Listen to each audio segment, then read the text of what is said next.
Well, my friends, how are you doing? Welcome to PMP 2024 Live. It's always a pleasure to be with you, those of you who are on the journey to getting certified to being a PMP. And for those of you who are already certified, I'd like to say a massive congrats to you. Really excited to be able to meet with you once again. So don't be a stranger. Let me know where you're calling from or where you're listening to me from.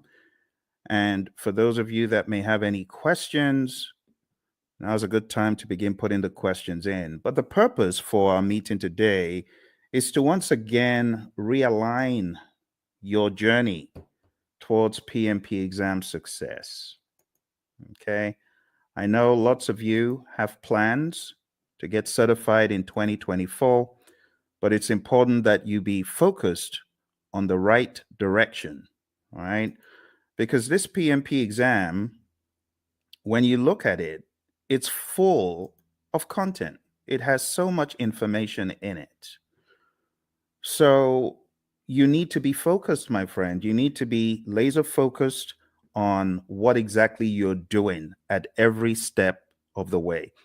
Now, the easiest way is this. Number one, understand Agile. Please understand Agile. I know there are lots of courses out there. They're very heavy in the predictive piece, but they're not heavy enough in the Agile piece. And therefore, when people get on the exam, they don't understand the questions. Let me be perfectly clear about the questions, how the questions are posed. The questions are going to ask you, you are a project manager. It will always tell you who you are. You're a project manager in a project. You're doing this, that, or the other. You encounter a situation. What should you do next? But not just that.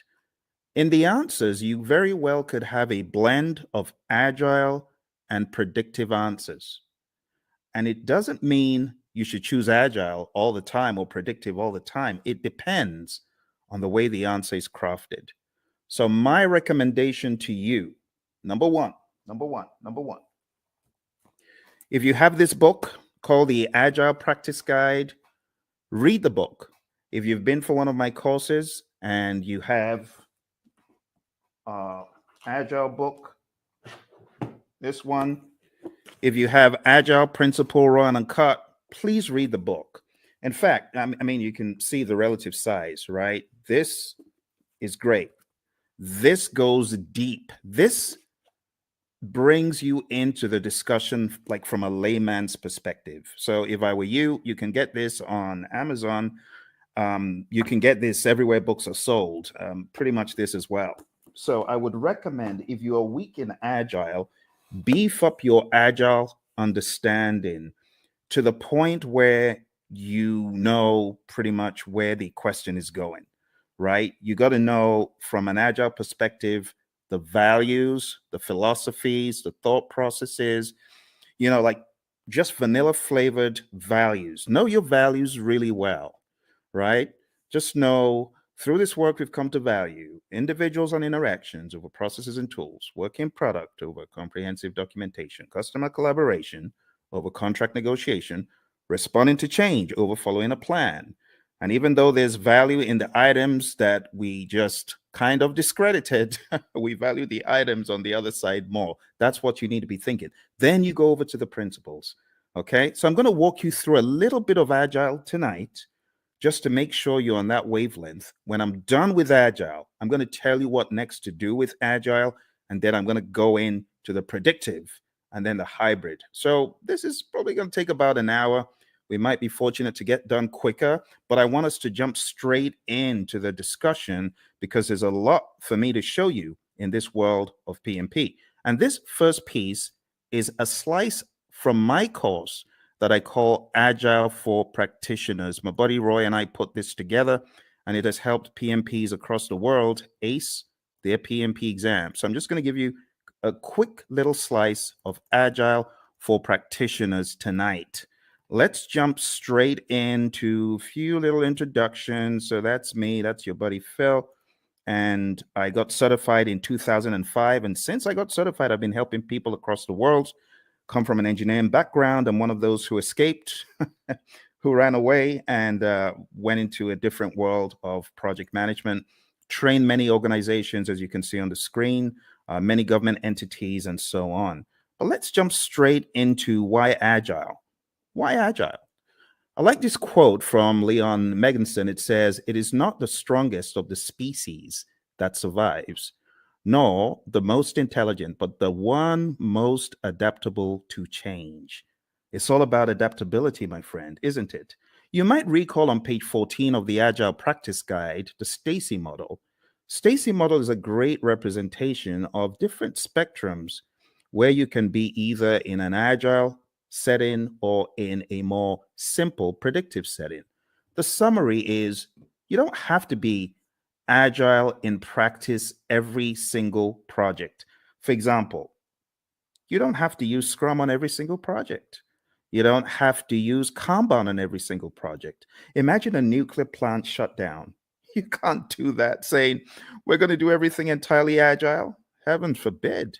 You got to be predictive in some instances. And that's why we have the simple zone where we are close to agreement in the requirements and close to certainty as far as the technicality. So we've already gotten that out of the way, right? There's that understanding. Now, taking it up a notch to help you with your philosophies, the idea is in the world of project management, which of these is most important every time? If I asked you to select three things, just three things that you feel are mega important every time, what would they be? Would you choose time? I'm curious. Why don't you chat into me and say, "Hey, Phil, this is what I think. This is what I think is most important on projects all the time." You want to try that?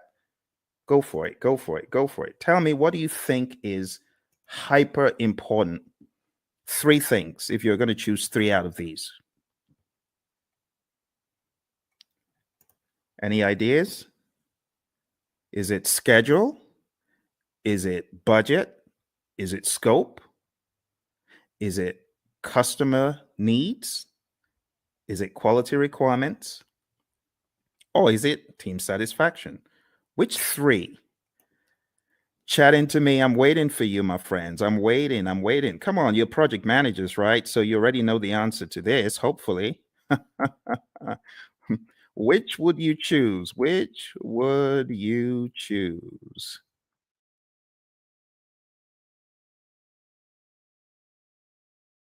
All right. Which would you choose? Everyone's trying to be all cute here. All right. Well, what I would choose is probably not the first one because delivering on schedule, if I don't deliver quality, is going to be frowned on. Don't you agree?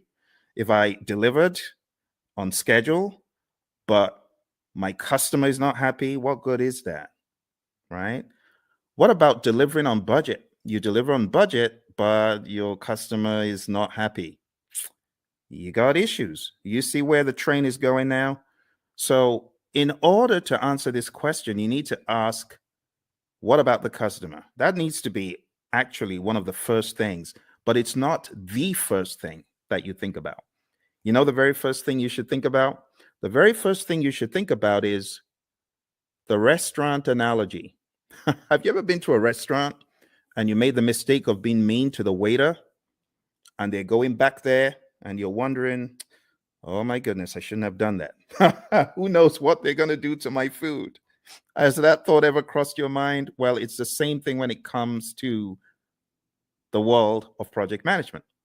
Because if you are not satisfying your team members, the likelihood is your customer may not be satisfied because the team may not put in their best. But if your team is satisfied, and I'm not talking salary now, I'm just talking being mindful and being empathetic and ensuring that the team has what they need. You know, the Agile Manifesto talks about giving the team the environment and support they need. When you do that, you're likely to have the team meeting quality requirements, delivering on budget, schedule, scope, and the customer is likely to be satisfied. All that good stuff. Okay, so the best answer to this, I don't know if you noticed, this said all plan scope. So you don't have that mindset of, oh, we have to deliver everything. In the world of Agile, no, that's not our mindset. Our mindset is we got to deliver value. It doesn't have to be all the scope. So I was looking for you to choose the bottom three. That's what I was looking for, just the bottom three: customer, quality, and team. Now, moving on to the next part where we're going to go pretty quick. This is what I was talking about, right? The Agile Manifesto values, which I've already covered, and then the Agile Manifesto principles. I'll just summarize them. Number one, customer obsession. Number two, welcome changes, even late, for the customer's benefit. Number three, deliver working product frequently. We want this to be shorter than 2 months because things change rapidly. You want feedback. You want to put it back into production. You want customer engagement. If it's far beyond 2 weeks, your customer may be disengaged. Number four, business people and developers working together daily. Number five, building projects around motivated individuals. I mean, that's common sense. No one wants to build a project around a demotivated team, right? Number six, face-to-face conversation. Now, this is very debatable because today everyone's on Teams, everyone is on Zoom. So, when it comes to efficient and effective, we got to be careful in 2024. But for the sake of your exam, just go with number six as it's written. Number seven, working product, the primary measure of progress. In the world of Agile, we don't do all those percent completes and statuses, right? In this world, Agile processes promote sustainable development. I call number 8, don't kill the team. The don't kill the team principle. Number 9, continuous attention to technical excellence and good design enhances agility. Number 10, keep it simple, sir. Keep it simple, sister. Number 11, the best architectures, requirements, and designs emerge from self-organizing team. Just leave the team alone. Let them do their stuff. You hired adults. You hired experts. They'll get it done better than when they were meddled with. And number 12, at regular intervals, the team reflects on how to become more effective. They tune and adjust their behavior accordingly. Doesn't always have to be the retrospective. This could be just a way of life, a day-to-day philosophy. And that's the Agile Manifesto. You do really need to know this well before you exam, okay? Now, let's go a step further. There is one more thing in the world of Agile that I like showing, and that is a difference between the predictive thinking, which is encapsulated on the screen right here. You can see in the traditional world, scope is fixed, but in the world of Agile, what happens? We flip the triangle on its head, and scope is now flexible, right? What is fixed is we have a fixed time box, that's schedule, and then we have a fixed budget, team size. So don't forget these core things about the world of Agile. Finally, before we get out of Agile, I just want to remind you, because I know a lot of people fight this one. The most popular Agile framework is Scrum, okay? If you haven't read the Scrum Guide, you should. Go to scrumguides.org, download it, read it, right? Scrum is a lightweight, easy to understand model. It's based on 3 pillars of transparency, inspection, and adaptation. This is a sequence of activities. What happens? Number 1, we have a product backlog, and it's a list of all the things our customers want. Then we have an event. It's called sprint planning. Sprint planning is where we meet to decide what we're going to get done in the sprint. As a result of that meeting, we get a sprint backlog. Once we get our sprint backlog, we then have our marching orders. We are already in the sprint, technically, once we start the sprint planning event. But the next event that happens is the daily scrum. The daily scrum is something that we do every 24 hours. Don't say, oh, we do a weekly daily scrum. No, that's not a daily scrum. It has to be daily. So the daily scrum is where the team meets. They meet as a sync up meeting. It is not a status meeting. Please don't choose that on the exam when they give you the trick question that says the daily scrum is a what? Don't choose status meeting. It's not a status meeting. It's a planning meeting. It's a sync up meeting. There's a difference. So it's not status. Don't think status. We could either answer the 3 questions, and with a mature team, you don't need to pass the mic around. They know what to talk about, right? But some teams prefer to not answer the 3 questions. They prefer to walk the board or just do some other configuration, right? Some very mature teams, they may not even walk the board or answer the 3 questions. But for the sake of your exam, understand that the 3 questions is pretty staple, and then the walking the board. It's talked about in the Agile Practice Guide, okay? Then the sprint, how long is a sprint? 4 weeks or less in the world of Scrum. In the middle of the Scrum, a lot of teams these days, and I really want to call your attention to a very subtle fact regarding your exam. I'm going to have to go to that book again. And it's a good book, actually. It's not a bad book. It's the Agile Practice Guide. So let's go to the Agile Practice Guide, okay? So looking at the Agile Practice Guide, I want to point out to you that there are a number of things the PMI accentuates on page 50 forward. Okay, so you do need to read PMI's account, because in the Scrum Guide, you don't have any talk about the event called backlog refinement. In fact, in the Scrum Guide, it's looked at as everyday life for the product owner. But in the Agile Practice Guide, it is called out specifically on page 52 in the Agile Practice Guide. And it just reads, in iteration-based Agile, the product owner often works with a team to prepare some stories for the upcoming iteration during one or more sessions in the middle of the iteration, okay? So this account is about 2 paragraphs, but you don't find this in the Scrum Guide. You should pay attention to backlog refinement. You should pay attention to PMI's account of Agile, PMI's account of all things that are on the exam, okay? So even though backlog refinement in this image I've graded because it's optional, you should, as a PMP candidate, be aware that PMI has 2 full paragraphs. It says there is no consensus on how long the refinement should be. There's a continuum of just-in-time refinement for flow-based Agile. The team takes the next card off the to-do column and discusses it. And then it says many iteration-based Agile teams use the time-boxed 1-hour discussion midway through a 2-week iteration. And that's exactly what I'm depicting on the screen. This is midway through the iteration. The team takes some time out. They do the backlog refinement. They go through the whole idea behind the INVEST acronym. Now, this is not a place for us to debate whether it is good or bad, because I have some of the Agile zealots who hate the INVEST acronym. Don't listen to them. What do I mean by the INVEST acronym? Independent, negotiable, valuable or vertical, estimable, small enough to fit within a sprint, and testable. You want to make sure that your backlog items are indeed ready. Okay, like I said, various schools of thought are against the INVEST acronym. But when we talk about the refinement, when we talk about the definition of ready, it is important you understand and have some sort of guardrail framework to help you. So this helps achieve definition of ready. Okay. If the story fails to meet one of these criteria, the team may want to reword it or even consider a rewrite. So this is the INVEST acronym. When we say a story is ready, it means ready for us to work on. And in your backlog refinement sessions, you want to work on getting your stories to a definition of ready. Okay, it's just that simple. When you get certified, you can, join the debate about whether backlog refinement should be done with the INVEST acronym, whether definition of ready is good or bad.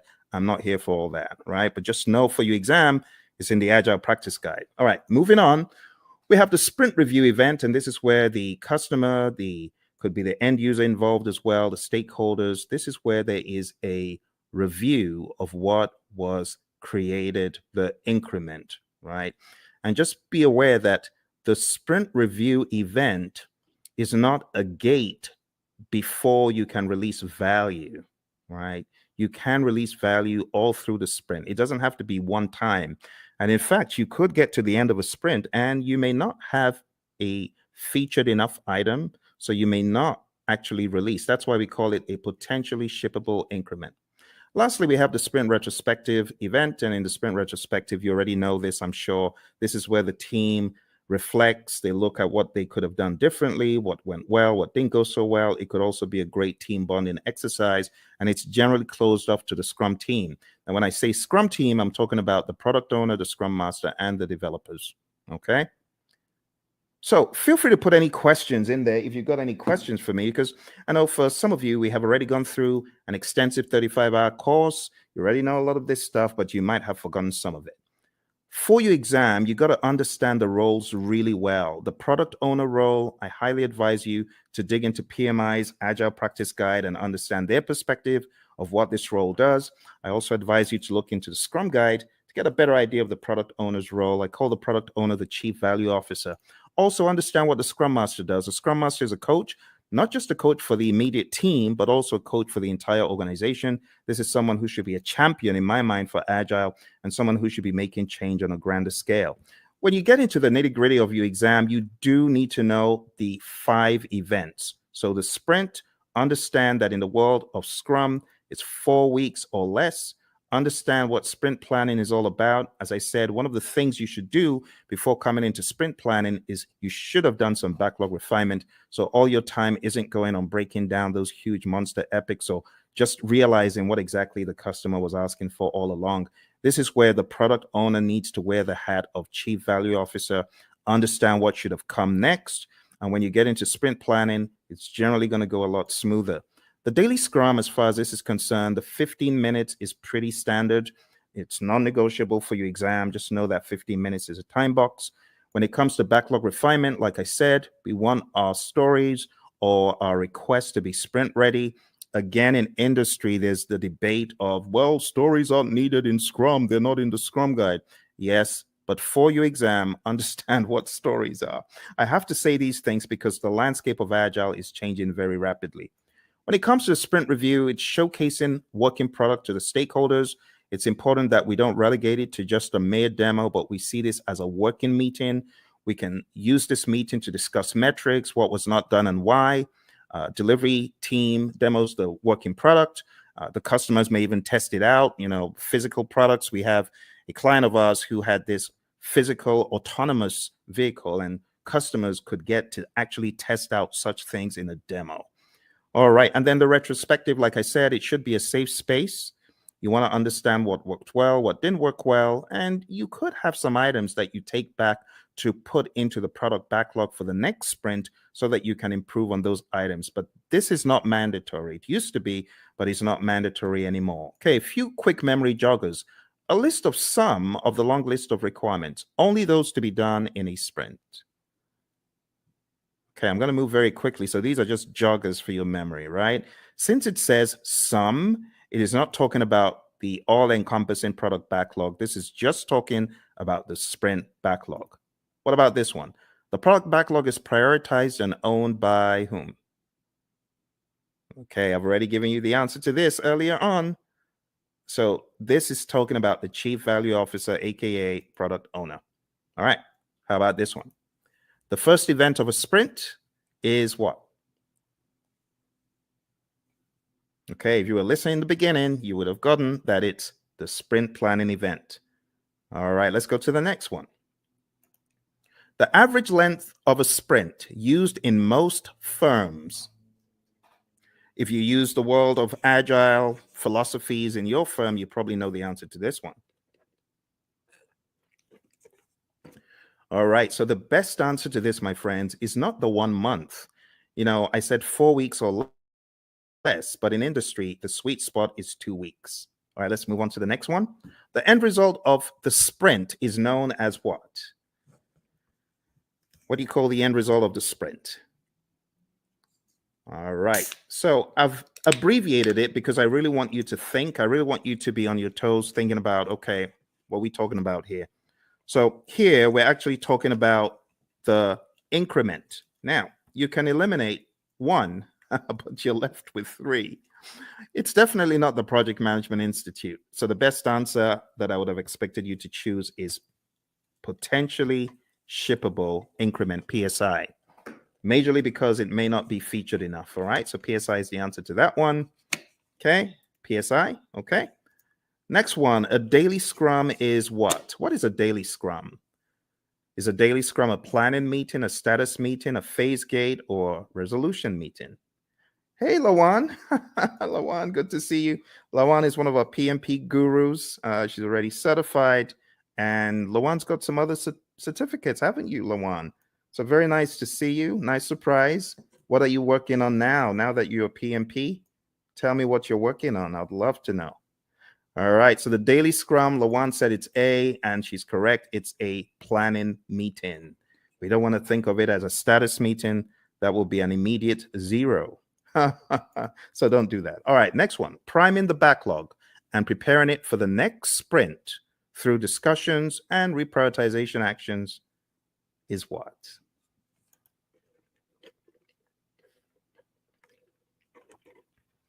Awesome. Lawan is on it. She is on it. She hasn't forgotten it. Not missed a beat.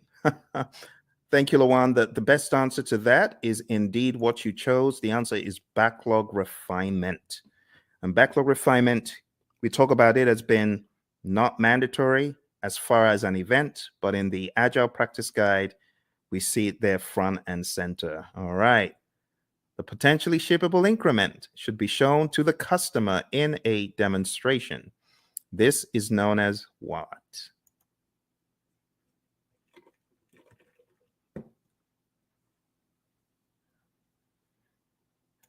All right. So even though we call it a demonstration, it's not just that, but the best thing that we were looking for here is option C, sprint review. Now, again, just so you know, there's a lot of controversy in the world of Agile and Scrum when you call the sprint planning or sprint review or sprint retrospective a ceremony. You may get a wrist slap from some of the zealots. I don't care. Whatever. It is what it is. A lot of people call it ceremonies. A lot of people call them, other things, and that's it is what it is. Okay, Lawan. Lawan says she's working on her PSM. Awesome, Lawan. I know that you've already taken a lot of Ken Schwaber's PSM pre-test, so just keep doing that. And honestly, his site is probably the best place to be to just keep taking them over and over again, reading the Scrum Guide over and over again, and listen to our audio, because we've got audio out there on our channel, as you know. But well done, and try your best to listen to the lessons learned that are out there. We got lessons learned from the PSM from our friend Darian and Cindy, who both got certified last year. So I would recommend listening to them. I am going to put a link in the chat right now so that you can go listen to that episode.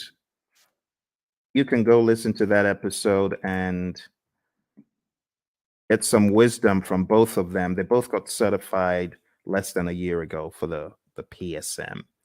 All right, well, let's move on to the next one. The Scrum team should spend time in self-reflection and checking itself for optimization and improvements. This is known as what? Another very easy one. You're welcome, Lawan. All right, another very easy one, very easy. Obviously, you know what we're talking about here. We're talking about the retrospective. Brilliant. All right, another thing that you should be aware of is just the terminology when we go through the product backlog. We have different terminologies. We have the product itself. We have the epics, features, stories, and tasks. And I just use a silly little mnemonic. I just say Phil eats fries sometimes on Tuesdays. It's my mnemonic. You can use that to remember. And here's an example of how the backlog could be broken down, right? Epics, huge chunks of functionality. Features, a group uses stories together for release. It's a sensible way of releasing stuff, release like stories. And then we have tasks, which are not in the product backlog, by the way. At best, these would be in your sprint backlog, but you have a lot of mature teams who don't even put that level of stuff into their backlogs. So at the end of the day, you would have a breakdown that looks something like this, right? You would have the product broken down into epics. Here's an example of PBIs for a website, and I will zoom in so you can see the intricacies here. So it looks very much like a work breakdown structure, but don't get it twisted. It's not a work breakdown structure. This is a product, right? Product breakdown. It is not a work breakdown. Okay, so this is the general idea. epics, features, stories. You can see we have the core website functionality broken down into the UI, and then that broken down progressively into more levels of detail until we get to a task level. Okay, and then here you can see the UX, content and user experience broken down into smaller pieces as well. Those would be at the feature level, and these story level, ultimately the task level. And we don't want to make this a religious thing you do in the world of Agile. It's not. It's just logic on how you break down your backlog, right? So your product backlog, you have big boulders, big chunks. Here's the general idea. When you're working on your product backlog, it's like an iceberg, right? You got this big old iceberg at the bottom. You got to break the iceberg into smaller pieces. And those smaller pieces, that's what floats up to the top. And that's what gets done. If the product owner, of course, is thinking properly, that's what should happen first. Okay, the next big difference that I want to point out is the difference between the definition of ready, which we talked about earlier. Go listen to it if you didn't, and then the definition of done. Definition of done is an agreed upon set of items that must be completed before an increment is considered complete. Do not mix this up with the acceptance criteria at the back of the card. The acceptance criteria, of course, could be one of the items that we are looking to be complete, looking to have met the requirements. But at the end of the day, the definition of done is not just one thing, it's a number of things. And it's on a case-by-case basis, depending on your industry and depending on your unique situation. But just remember that the definition of ready and the definition of done are different things. What drives Agile is a concept of value delivery. So you want to make sure you're delivering value to your client. Value should be the number one thing. Another thing that we joke about in our class is the concept of food, because we know people love food. But imagine if you went to a five-star restaurant and you wanted the dessert and someone said, no, you can't have the dessert. You got to eat the greens. Well, as an adult, you can appreciate that. But what if you were a kid? You wouldn't. In the same token, our customers, they have things that are near and dear to them, like dessert. And we say, give them the value they want first. Don't withhold the value from them. Because they won't be happy if you withhold the value from them. If you gave them the value, then they understand you get them, right? You totally get them. So how do you order the backlog? The different ways of ordering the backlog, but one of the philosophies is to understand the concept of doing the big, hairy, audacious things first, right? The high risk, but high value. So always think, what is high risk? What is there a high risk and a high value on in this project? If there's a probability that you won't get a high value item done, that could be bad. So what should you do? This is just basic project management common sense. Do the riskiest stuff first. And if you do the riskiest stuff first, there's a likelihood that you will at least get them done. If you don't do the risky stuff first and you do it last and then you don't get it done and the time box is over or the number of iterations you promised is over, that's no good. So we often say high risk, high value first, low risk, high value next, low risk, low value next. And then why do you even want to do those in the top left quadrant? Why do you want to do high risk, low value? It doesn't make sense. There's so much risk in it. Low value, it could actually tank the entire project. All right. So we're not saying this is the only way to think, but we're saying start off by looking for the high value stuff and then look for the riskiest of the high value stuff. There are other instances where you could prioritize based on other items such as urgency, cost of delay, weighted shortest job first. There's so many things you could think about.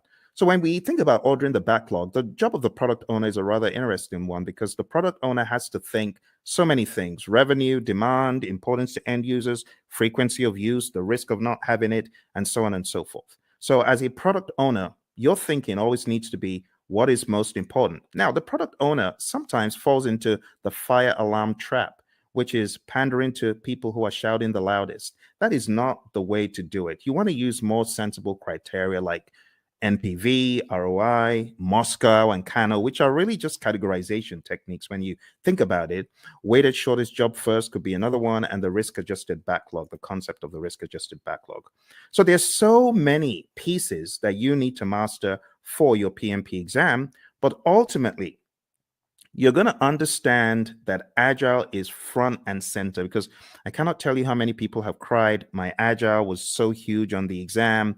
I was not able to answer the questions quickly enough. It took me such a long time to read them and things like that. So you got to be ready. Scrum is definitely the big number one framework for the world of Agile for your exam. And then the number two framework that I would highly advise you to hone in on is Kanban. Just understanding how Kanban is structured, what it actually means when we say limit your WIP and why we say limit your WIP. Understand what a board could look like when you have the WIP limits up top there.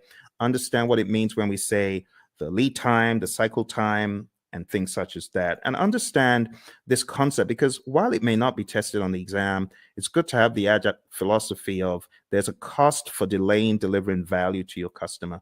If you're not delivering value quickly enough, then your customer could tank. Your customer could fall off the radar. Your customer could go out of business. So we want you to have that mindset, okay?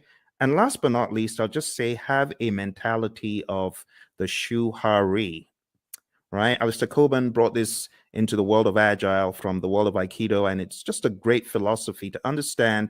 You got to go through a period of blind obedience.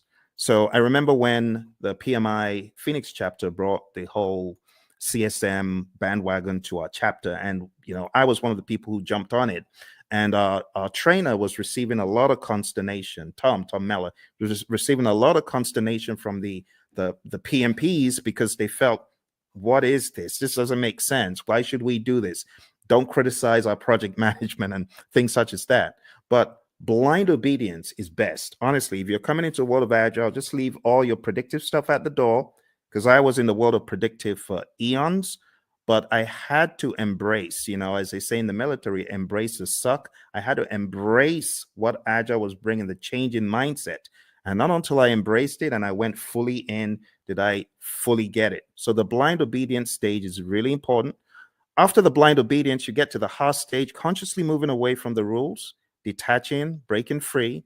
And when you have done this for a period, you now understand the why, and you are just on autopilot Agile when you get to the restage. You're unconsciously finding an individual path to go beyond or transcend.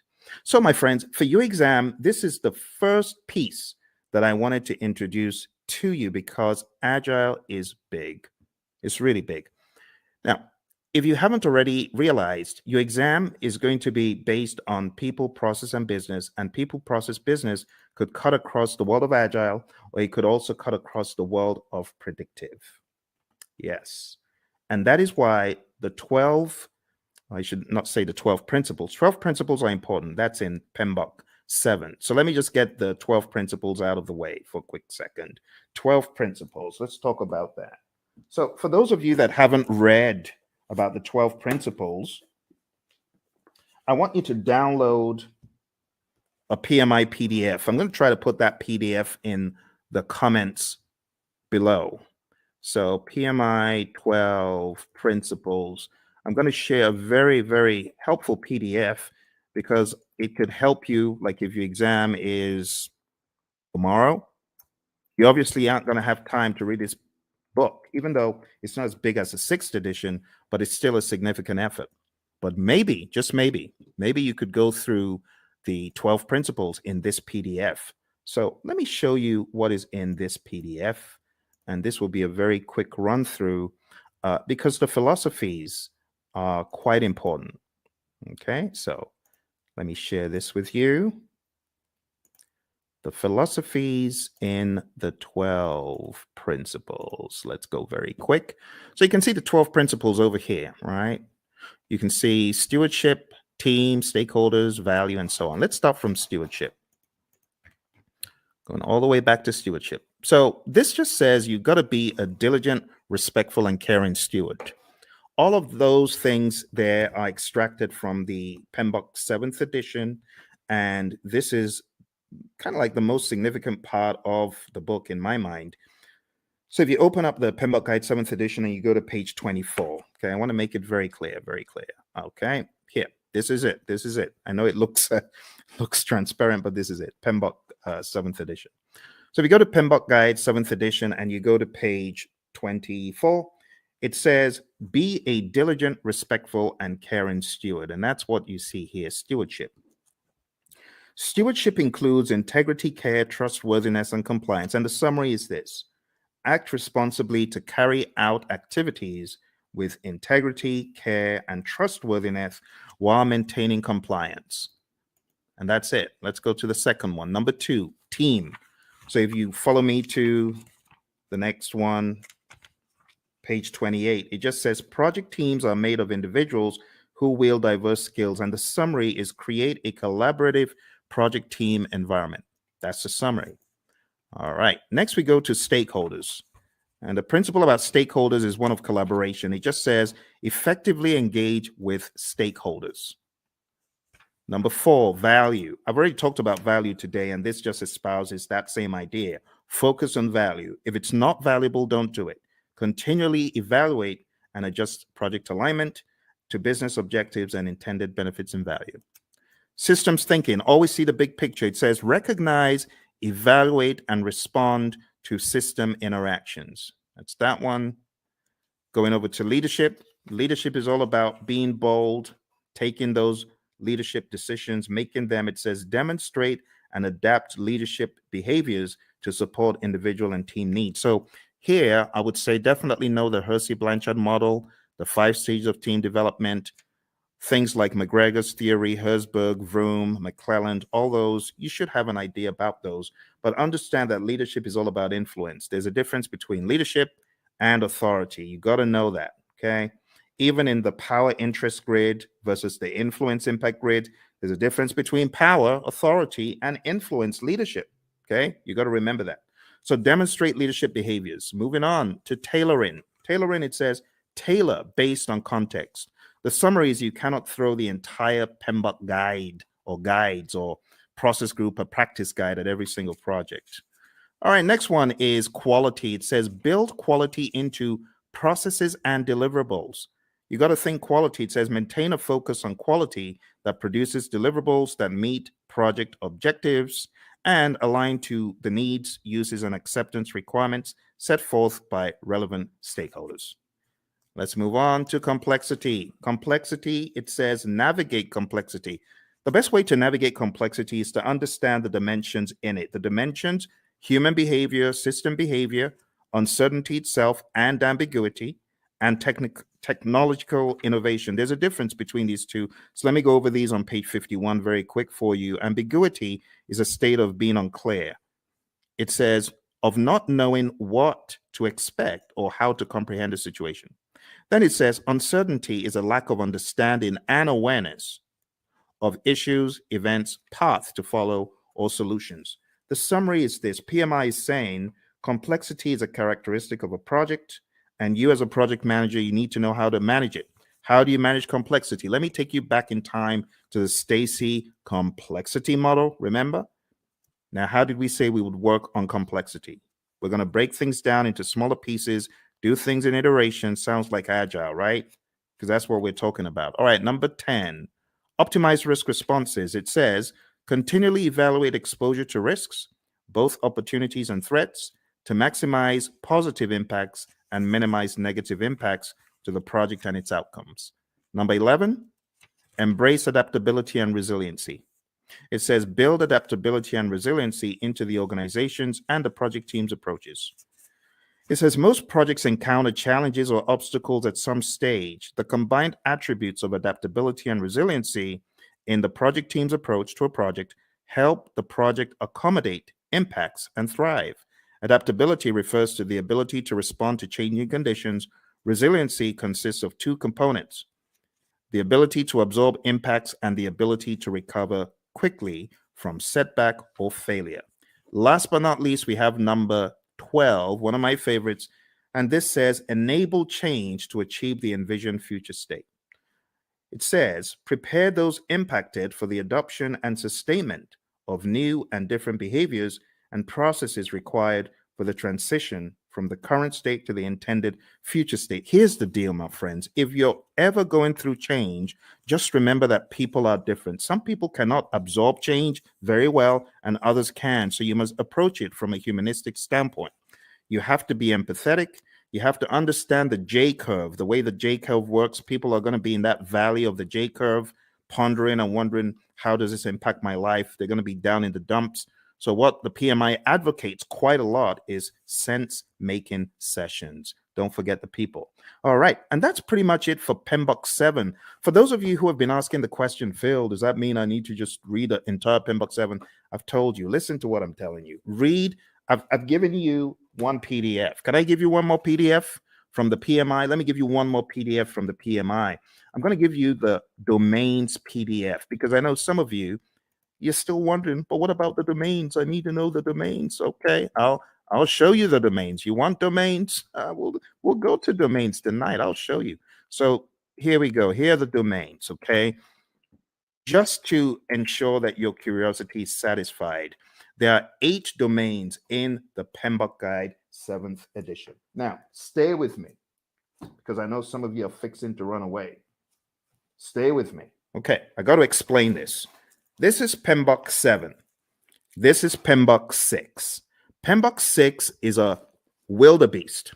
It's huge, right? It has 756 pages. This one, on the other hand, has 300 something pages. However, when it comes to predictive project management, this does not do a good enough job, which is why the PMI have included in their library something called Process Groups of Practice Guide. And that took from the now out of publication 6th edition, and they put together Process Groups of Practice Guide to walk people through the knowledges and process groups. Because, should I just be honest? People ain't buying the domains. People are like, we've known the process groups and knowledge areas for the past 2.5 decades. Why are you giving us? It reminds me of the Israelites. Why are you giving us this stuff to eat? Why are you giving us why are you giving us PMBOK 7 to eat? So let me show you the summary, okay? Let me show you the summary. Here is the domains, okay? I've put the domains in the chat. Now let's share the domains very quick.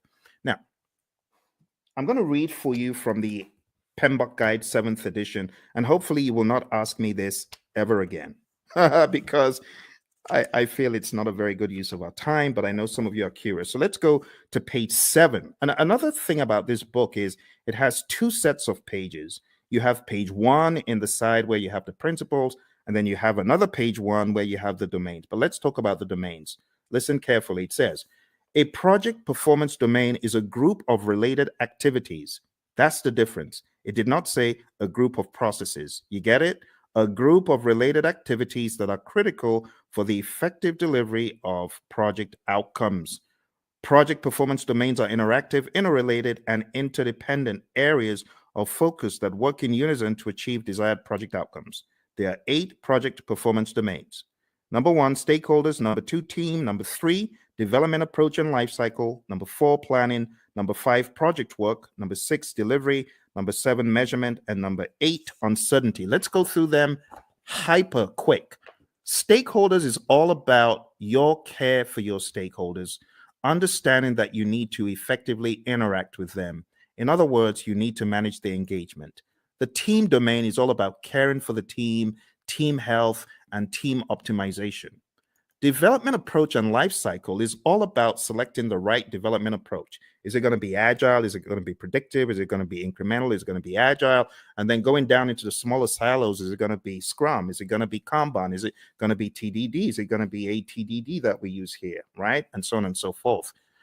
Planning is all about planning the project. It's that simple. Project work, as it says here, addresses activities and functions associated with establishing project processes, managing physical resources, and fostering a learning environment. Watch this. Project work is associated with establishing the processes and performing the work. Boom, performing the work. That's the direct and manage project work process and everything connected to it. So just think executing. The next one is delivery. This just makes sense. You create a product, service, result, feature, function. It needs to be delivered. And that's what you're doing in the delivery performance domain. It addresses activities and functions associated with delivering the scope and quality. You see those two? Scope management, quality management. I told you you were not missing anything. That's what these domains are all about. The next one is measurement. Now, this one, I must say, is a worthwhile inclusion in the dialogue, because a lot of times you have individuals who are measuring stuff and their measurements are probably not sensible. For example, a company my buddy Roy worked with, the company said to the testers, we're going to reward you if you find bugs. The more bugs you find, the more rewards you get. So these people aren't stupid. Of course, they had friends who were developers. So the developers started cranking out some soft bugs, not really malicious bad bugs, just soft bugs that will get their buddies a reward. What a ridiculous metric to measure. So don't measure the wrong thing. That's what this is telling us. Measure sensibly, and also be aware of the vanity metrics phenom. Don't fall into the trap of vanity metrics. Actually, the PMI has a very good breakdown of why you should be very particular about metrics. It says on page 96, we have leading indicators and lagging indicators. So be aware of what you're measuring. Is it a leading indicator predicting changes or trends, right? Leading. In other words, the metric is smart. The metric tells you what is about to happen before it does. Or we have lagging indicators. Now, lagging indicators, I'm not saying they're dumb, but they measure deliverables or events after the fact. Okay, so leading indicators, that's your magic right there. Lagging indicators, not bad. They're still helpful, but it's after the fact. And it says what to measure. You got all sorts of things on page 98, which is a good breakdown of what to measure. We go into the concept of baselines, business value, net promoter score, mood chart. I would highly advise at least understand some of the basic metrics in project management, just in case they come up on your exam. So benefit cost ratio or cost benefit ratio, MPV, net promoter score, which is a measure of how happy your stakeholder is or willing to recommend your products or services to others, mood chart, and what else? That's pretty much it. There's some very good stuff here. So if there's one of the domains that I am excited about, I think it's this one. This is definitely value to the project management narrative. On page 112, we have my favorite, the vanity metric, a measure that shows data but does not provide useful information for making decisions. Has someone ever told you to gather data and measure stuff that is just worthless? You know, for example, measuring page views of a website is not as useful as measuring the number of new viewers, because you could have had one viewer go in there 1,000 times, if you get what I mean. So just that whole idea is what we talk about in the measurement domain. Last but not least, we have the uncertainty domain. And it just says projects exist in environments with varying degrees of uncertainty. In that vein, the project manager needs to have a plan, a mousetrap for how to measure the usual suspects. There are 5 of them. Uncertainty, a lack of understanding and awareness of issues. Ambiguity, a state of being unclear. Complexity, a characteristic of a program or project or its environment that is difficult to manage due to human behavior, system behavior, and ambiguity. Volatility, and then risk. And honestly, that's it. That's it for your 8 domains. We don't really have to go any further. It would be a waste of time. Now, if you have any questions, I would love to answer your questions. We're going to be hitting about an hour very soon. But before we jump off the call today, there's one more thing that will be in order. And what I want to do next is just talk about the world, the deeper world of project management by going into, it's the grid. Everyone's like, oh my goodness, not that again. This grid is very important, my friends. It's important for your project management journey. I know a lot of people are not very keen on it, but trust me, you need this. You really need this. You really need this thing I'm about to show you. And it's the 5 process groups and the 10 knowledge areas. We have to go through it tonight. I couldn't let you escape without it. So I would like for you to get a pen and a paper. It's going to be a worthwhile experience. It's going to be good. Let's work on this together. And as I go through it, I want you to ask any questions. Okay, if you have any questions, now would be a great time to ask them. So in the world of project management, according to the PMI, way back in time, there are 5 process groups of project management, and they're just 5 buckets. I just call them buckets of things that need to be done in order for us to get project work done. And when I say project work, I'm talking more about the work that the project manager and the team are going to do to manage the project. You see, there's a difference between doing the work versus managing the project. You hear the PMI talk about a product life cycle. That's all about doing the work. But then there's talk about a project management life cycle, which is really code for the process groups. So if you're taking this exam, what is going to help it become easy for you? I heard this again from one of our latest PMPs. Shout out to Lily, who got certified about 4 days ago. She said the same thing. This will help your exam. Highly recommend that you watch this over and over again and you work with me. I am going to be typing in all of the process names and I'm going to be explaining them to you. All right. So why don't we get started with the first area of knowledge? Because we got, I prefer extra money in cash at the top, or I prefer eating mangoes chilled. And then we've got, I saw 6 chipmunks quietly roasting coffee, reading poetry stories. Or I saw 6 Cubans quietly rolling cigars, really puffing smoke. You choose whatever one you want. As long as you remember the 10 areas of knowledge, I'm good. Moving into each one, we have the very first, which is integration.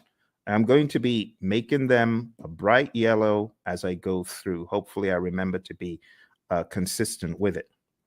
And in that way, you'll know which one we're on, okay? So right now, we're going into integration. Let's make it a bright yellow. All right.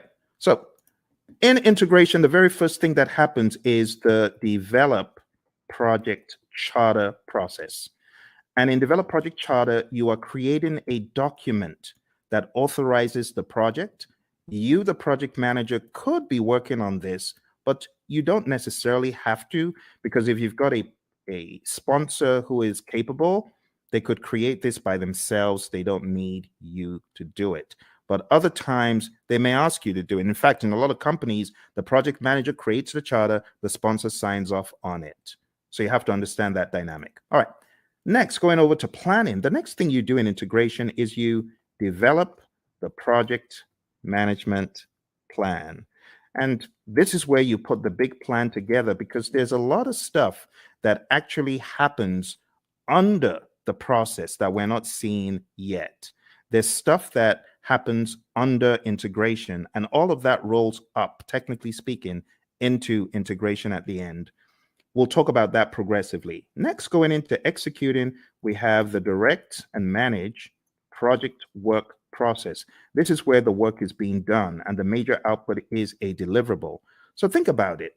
Everything that you're doing in project management, whether you're making a chicken sandwich or whether you're working on software or code or whatever, you will have the time when you need to do the work. And direct and manage project work is where the project manager is helping by directing and managing what needs to be done. Okay. From direct to manage project work, in addition to deliverables, we get something called the issue log, and we also get work performance data, which is just like you as a project manager, you are observing what is happening on the project. You know, you're observing how many widgets have defects. You might be observing which employees are unable to come in for work. We call that work performance data.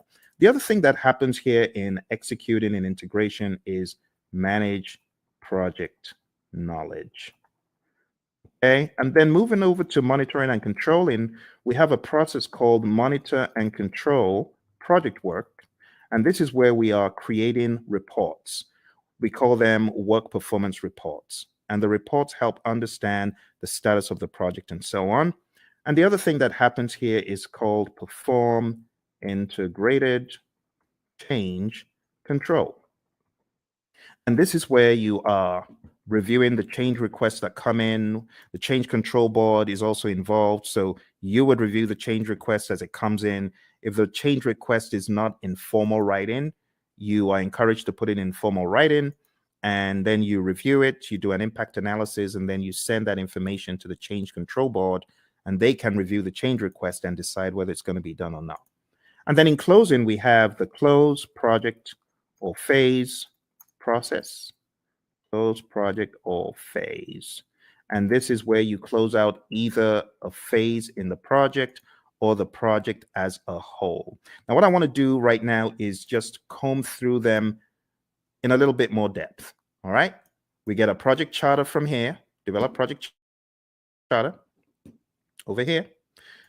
From develop project management plan, we get our project management plan.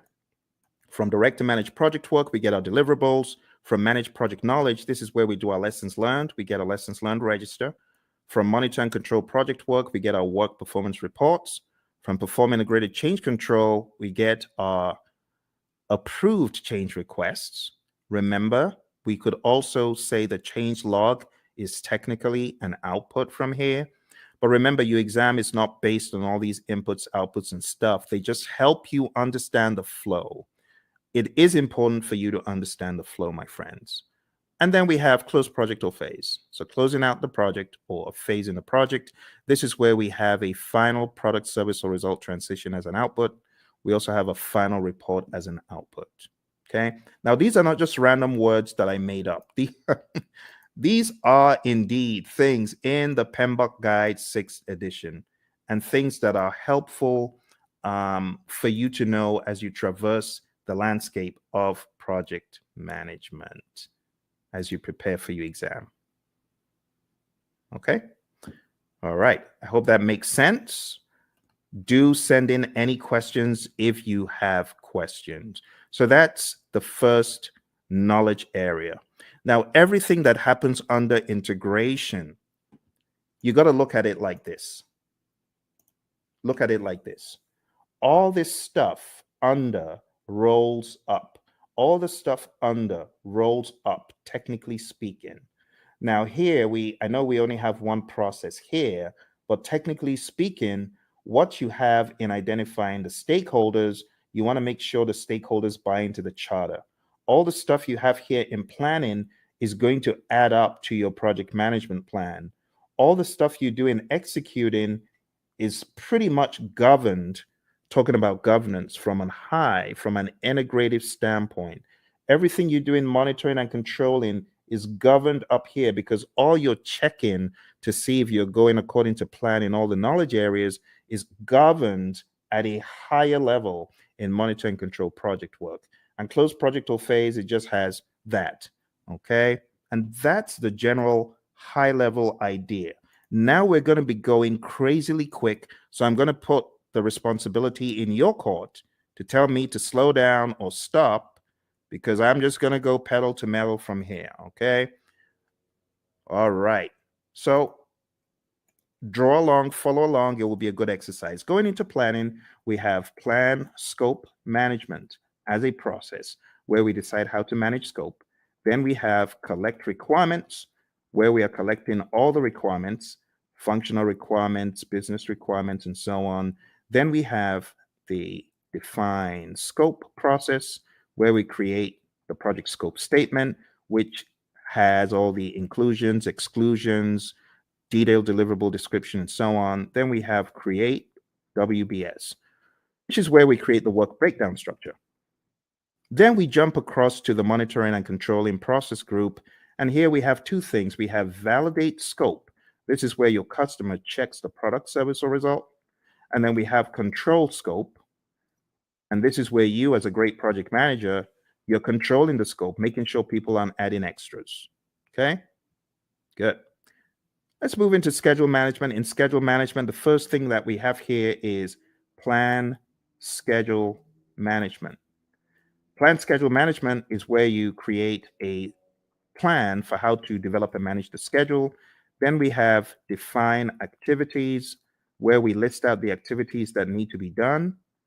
Sequence activities, where we put the activities in order of occurrence. And estimate activity durations, where we decide how long each activity will take. And then we have develop schedule, which takes everything into account.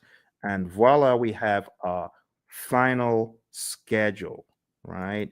We also from here have our schedule baseline. Just to make sure you understand the difference, There's a difference between having a project schedule, which is a living, breathing schedule that you update just sensibly as a project manager, versus the schedule baseline, which is a particular version of the schedule etched in stone.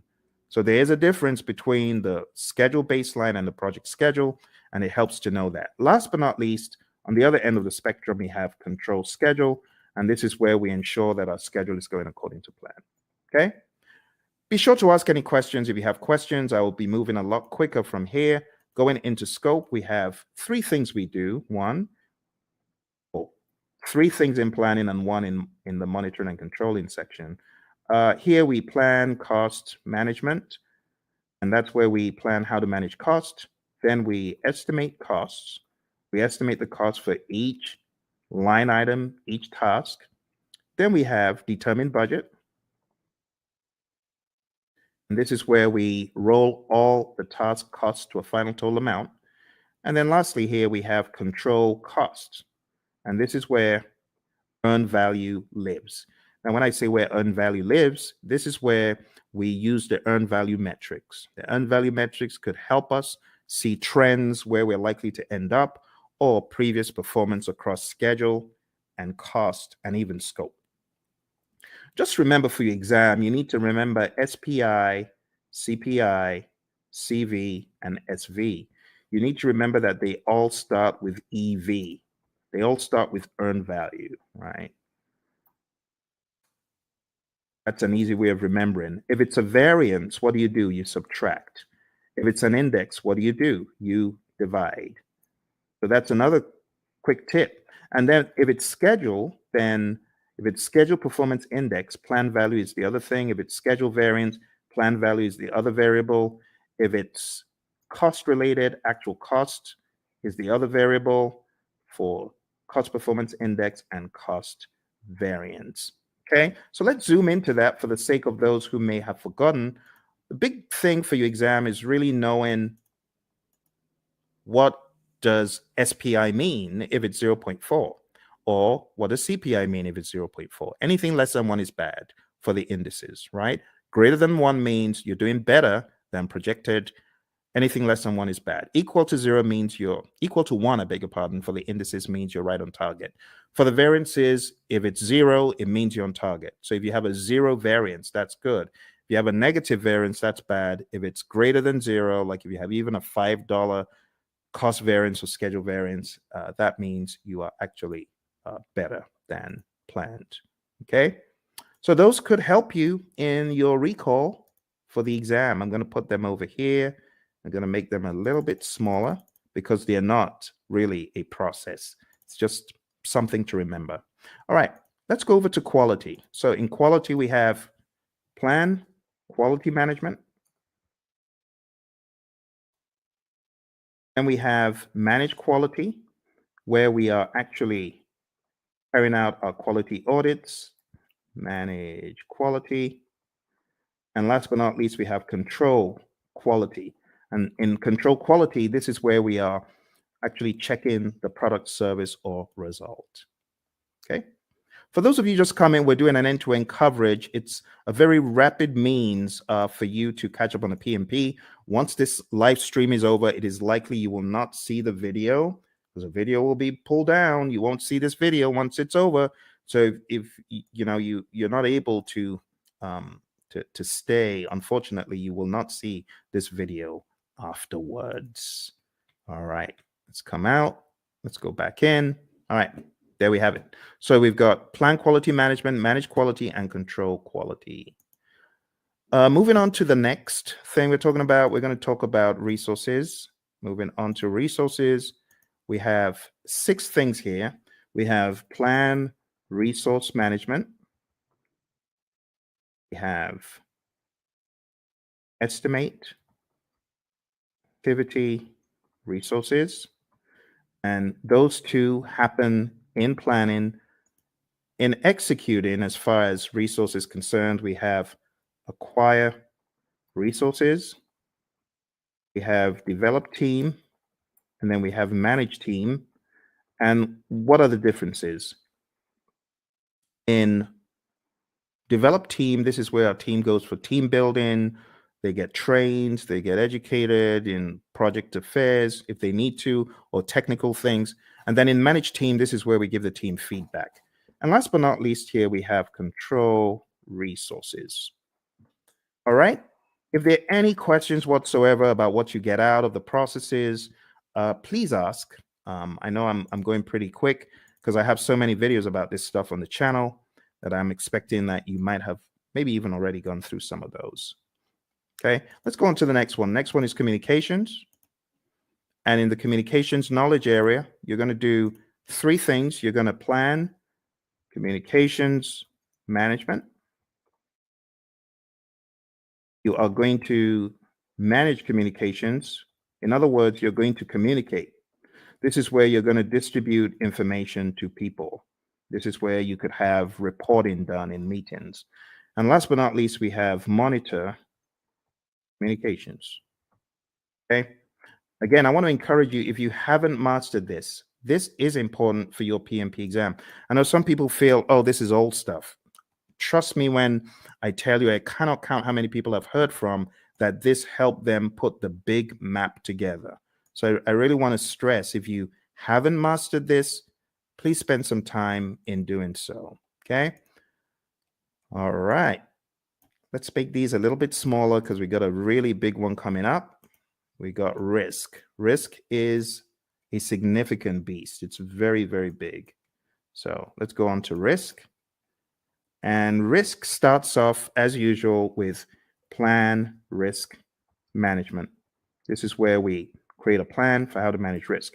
Then we identify the risks. Then we perform a qualitative risk analysis. Think about it like a high, medium, low, or on a scale, numbers that generally don't equate to the same thing from project to project, but they help us in the prioritization of the risks, as far as which risks are we going to go after, which ones are we going to leave alone, so on and so forth. All right, moving on. We have perform quantitative risk analysis.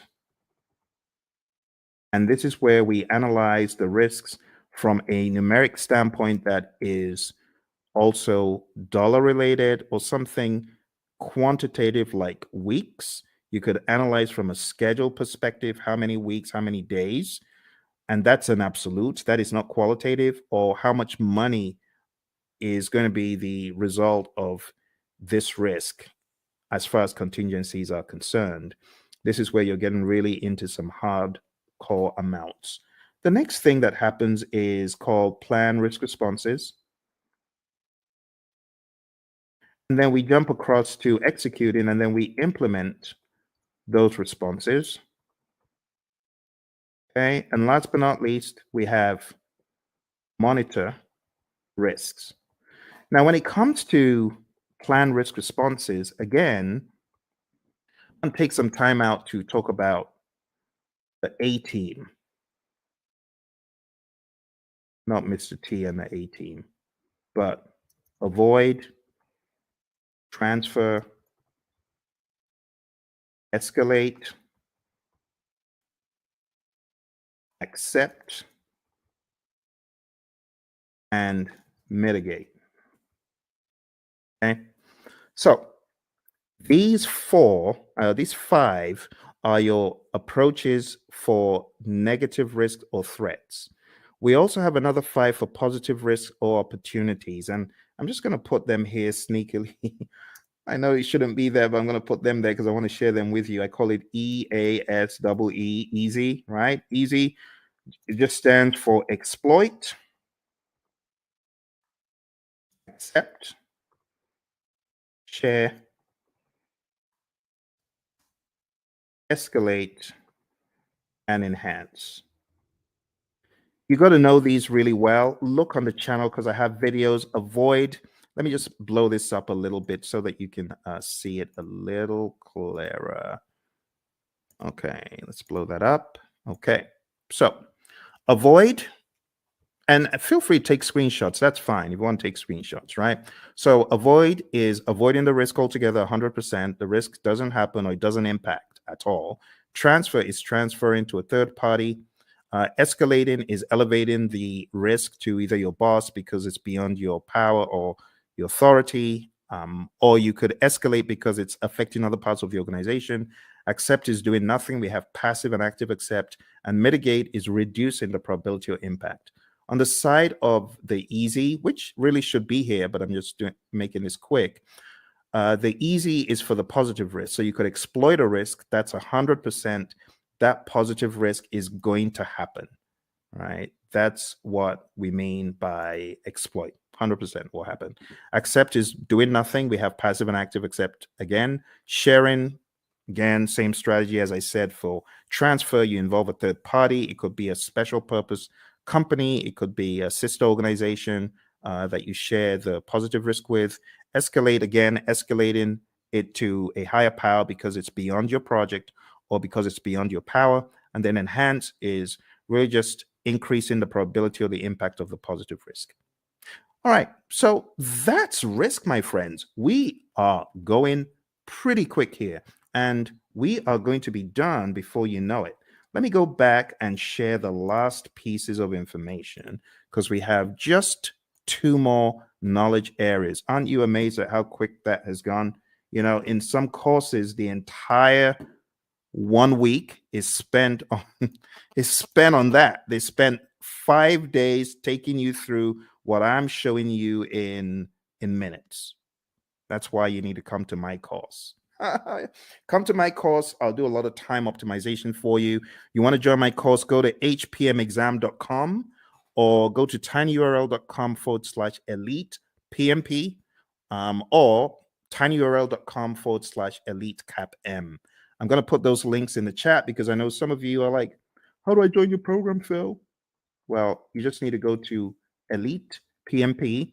You can start studying with me tonight, like right away. You can start studying with me right now because if you sign up there, you'll be able to join immediately. It's on Udemy and costs 24 hours a day. You just decide when you want to join. And if you're getting ready for the CAPM exam and you're wondering how to get certified, you can join me on the Elite CAPM program as well. I'm going to put that in the link. Do that. Put that in the chat.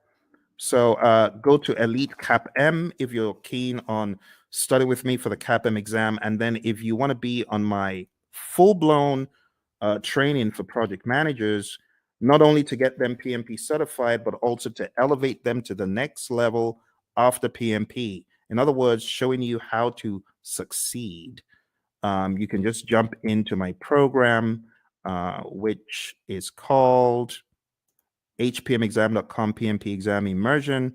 Let me put that in the chat as well for those of you who are curious, because I know some of you are feeling the training right now. You're like, my goodness, I just spent $2,000. I spent 10 times more. I got 10 times less in a different program. If that's you, I want you to smash that like button. Tell me if that's you. I want you to hit like. I want you to subscribe to the channel, and I actually need you to share it with your friends. Okay, that's what I need you to do. So if you want to study with me, do that. And if you're like, Phil, I ain't got a dime. I'm just trying to get by. Hey, that used to be me. That used to be me back in 05. I didn't have a dime. And that's why I've got you covered. I've got a free 30-hour program right here on YouTube. For those of you who are on YouTube, those of you who are on the other platforms, thank you for joining me from the other platforms. I see you. I see all of you across the platforms. So if that's you and you're like, Phil, I ain't got a dime, I got you covered. I'm going to put a link in the chat, and this is to my 30-hour free program, totally free. All you need to do is go on to pmp.pmradio.org, and I've got over 30 hours of free video. Free, totally free. No catch. The only thing I ask, though, if you really want to support the channel, because I know some of you you gained so much from the channel. Just go get the book, PMP Exam Immersion, right? The PMP Exam Immersion book, I'm going to show you tonight how to put everything together in context. And if you wanted to get this book, like download the book right away, you can. This book has the deep secrets to your PMP success because it puts everything together. It puts agile, predictive, hybrid, it weaves it all together. It's called PMP Exam Immersion, the book. So I know I have the course, but this is the book. And if you get the book on the link that I just shared, you'll actually be able to download a workbook. And the workbook has 100 of these crazy, what should a project manager do next kind of questions. So whatever the case, whether you can afford it or not, I got you covered. For those of you who say, Phil, I'm just, trying to survive here. That used to be me. So I got you covered. Don't worry. Just go to pm.pmradio.org, and you're gonna be extremely delighted when you see what I have in store for you guys and girls. Okay. So let's jump into the final piece of our journey today, which is going over the last two. I'm going to make the others very small, just so that everything can fit on the screen. Okay. Some of these processes, they occupy a lot of space.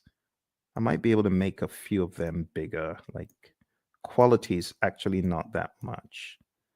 And if you haven't gone through this rites of passage, well, I'm glad you're going through it right now. This is a brilliant opportunity for you to see how the entire table comes together. All right, so procurement. What do we do in procurement? Number one, we plan procurement management. Plan procurement management is where we decide, are we going to buy or not? Are we going to make or are we going to buy?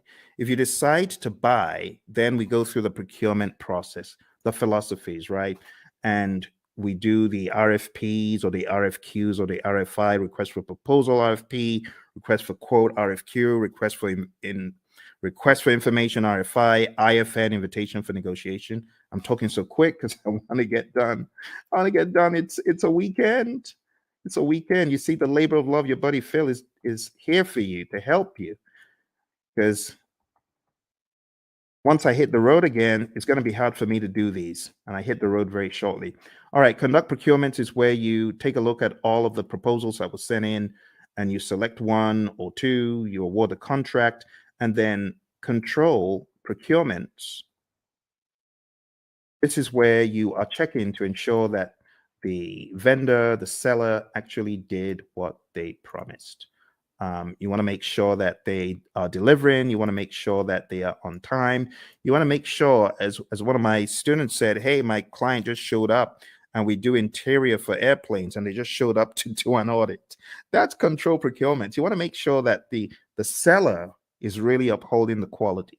And the funny thing is they weren't, because, some of these folks, they bring in, they want to show off to their friend, like, oh, you need to take a look at this aircraft that we're refurbishing. So unfortunately, on that day, one of them brought his buddies into to the workplace. Bad move because the customer showed up. All right, let's finish this off. All right, last but not least, we have stakeholder. So over here, we have identify stakeholders. This is the only one that you have in the initiating process group. And then we have plan stakeholder engagement. And then we have, after you've planned how to engage a stakeholder, then we have manage stakeholder engagement. This is where you're actually engaging your stakeholder, speaking with them, communicating with them, working with them. And last but not least, we have monitor stakeholder engagement. Okay. And my friends, that's it. I just showed you. Please give me a round of applause. Give me a round of applause, please, please, please. I think I deserve it because I've done what a lot of instructors won't do. I took you through the entire Agile curriculum. I've taken you through PMBOK 7, principles, domains, and boom, now I took you through PMBOK 6. PMBOK 6. Do you know how much time that would have taken to go through these books alone? Do you know what that would have taken? We went through this, we went through this, and we went through this. All in 1.5 hours. Please give me a round of applause. I need some likes. Like, please, please help me, help me. I know some people think, why is he asking for likes? I need your likes. I can't do this alone. I'm trying to help the world get PMP certified. You need to remember where I'm coming from. On my PMP exam, question 20, do you know what the time was? Question 20? I was 1 hour in to my exam on question 20. Think about it. If this exam has 180 questions and this guy's only done 20, how many hours does he need to finish the exam? The wise people would say 8 more hours. You're correct. It was a disaster. I had only gotten to question 20, 1 hour in. And this is a very good example of how not to take the exam. Don't take the exam saying, oh, I've got to answer this. I'm going to use all the time I can to answer this one question. No, don't do that. Don't do that. I was spending 3 minutes a question. How foolish. Instead of me to go with my gut and just keep mowing them down, just keep going. Even if you feel they're not right, you don't have the luxury of time. I've had a lot of students who say, Phil, I was shocked. I ran out of time. Normally, before I got into the exam, I was killing all of my mock exams. Of course, because the stakes are higher. Your brain is going to be working differently. You're going to be working differently. So don't try that stuff that you do at home on the real exam, okay? Which is why I say roll up your sleeves and go to a test center, smell the coffee. It'll kick in. It'll kick in. Just drink the coffee, but smell the coffee because you realize the stakes are high. Long story short, after 1 hour, I started writing my eulogy of the PM slain in the Battle of PMP. The PMP who tried his best, the PMP aspirant, the PMP wannabe who tried his best. Phil tried his best, but alas, he was slain at the Battle of PMP. Why was he slain? He didn't have his weaponry right? So I was crafting my eulogy until a conspiracy theorist gremlin pounced on my shoulder. And I'm grateful for that conspiracy theorist gremlin. And the gremlin said, the PMI is looking at you from behind the scenes, and they can see that you got all the questions wrong, and they're giving you more of those questions. You got risk wrong, and they're giving you more risk. You got schedule wrong, they're giving you more.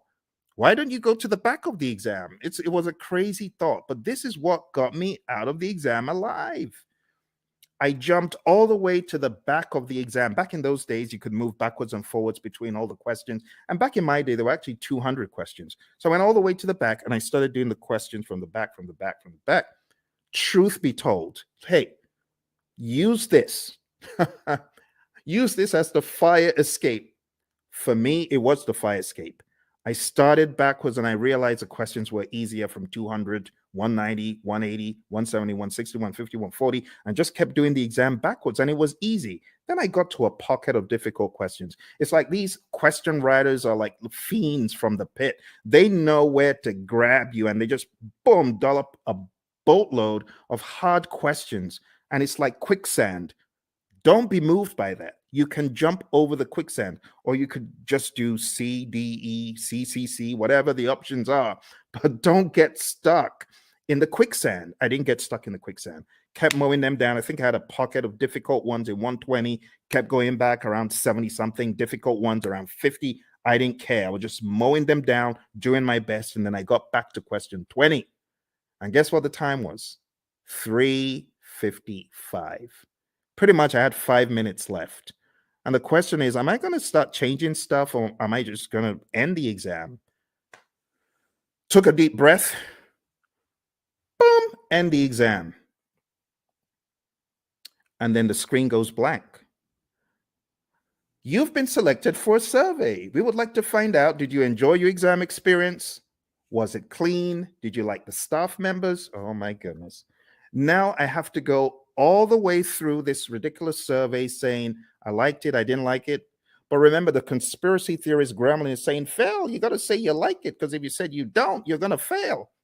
So what did I do? Yes, I liked it. It was good. It was clean, even though it was dingy and dim lit. Everything was good. It was good. It was good. It was good.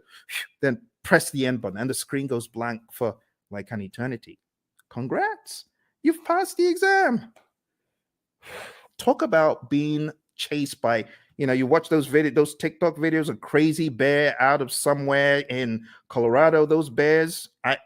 That was me. I felt like I had run from the crazy beast. And that's why I do what I do. Because when I came out of the exam, I promise that if I come out of the exam alive, as I'm writing this crazy exam called the PMP exam, I'm promising if I come out of this thing in one piece, two promises. Number one, I promise I'll never curse the PMI. I won't curse them as I always have been. And number two, I promise I'll tell everyone anything in the world that moves. I'll tell them this exam crazy. Crazy exam, crazy exam. That's why I say take no prisoners. Do everything you can before you find yourself in front of that computer monitor. Do everything you can. All right. Final thing we're going to talk about today, my friends. I'm going to show you the PMI's secret sauce for the PMP exam. They have a secret sauce for the exam, and that secret sauce is encapsulated in a document. And the document is simply called PMP Exam Content Outline. I'm going to put that in the link so that you can download it and read it. I'm showing you where all the treasure is buried tonight, my friends. You know, like I said, I'm hitting the road again. I don't know when next I'm going to be able to do this. It's going to be a while. Here we go. Here we go. That is the PMP Exam Content Outline. And I'm going to go over the outline with you, but I'm not going to do it the usual way. I'm going to do it differently. I am going to do it very quickly by going through my special roadmap. It's a roadmap I created for the PMP. And it cuts off, I would say, about 10 hours.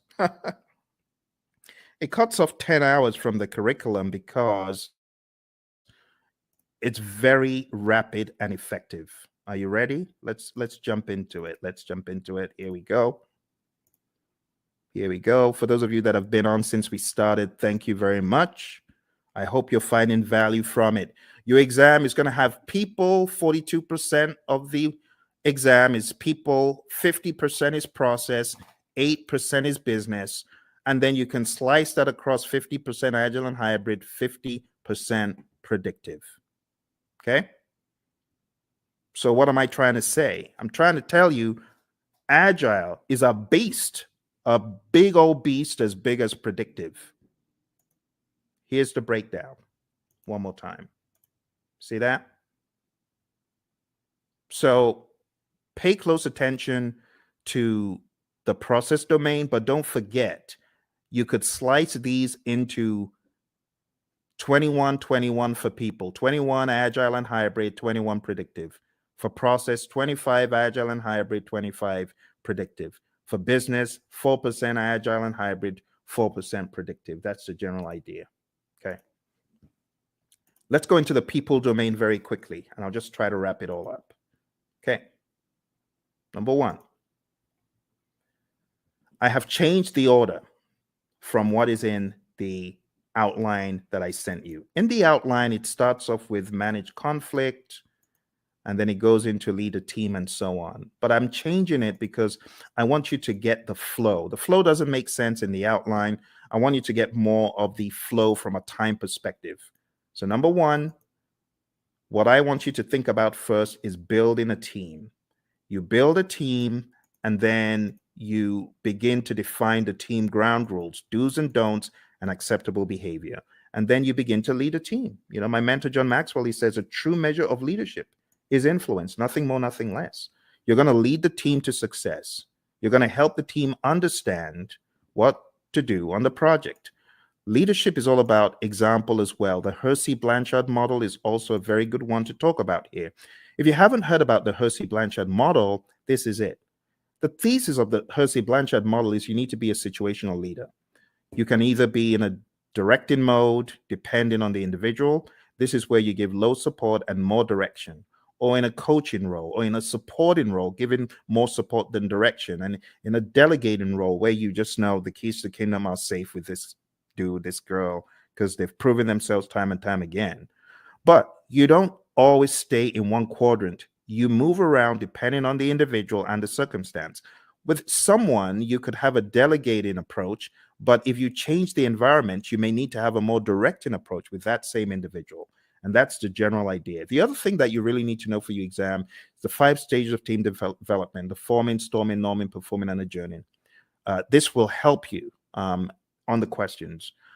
There's also subtle lingo used. So when it comes to forming, the team members are independent. When it comes to performing, the team members are interdependent.